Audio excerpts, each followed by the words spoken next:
તમારી માટે ખુશખબરીનો વારો હું તમારી માટે લાવી છું બહુ જ મસ્ત જોડો જે તમારી શાળામાં પણ તમે બોલી શકો છો. રીનાના પપ્પાને 5 છોકરીઓ હતી. એકનું નામ સીના, એકનું નામ કીના, ઓકે, અને ત્રીજું નામ ગાયત્રી અને એકનું નામ માહી. તો તમે કહી શકો છો કે 5મીનું નામ શું છે?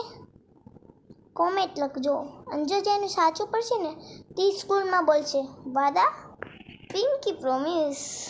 ફ્રેન્ડ્સ, કેટલા જણાએ મને જવાબ મોકલ્યો એટલે આજે હું જવાબ કહી જ દઉં છું. તમે કોમેન્ટ ન વાંચ્યું હોય તો કહી દો. એનું નામ છે જો હું પહેલીમાં જ બોલી ગઈ હતી, રીના. રીનાના પપ્પાને 5 છોકરીઓ એટલે 5મીનું નામ તો રીમા જ હોય ને. ઓકે, જેને ખબર પડી ને એને સ્કૂલમાં બોલવાનું છે અને ન બોલે તો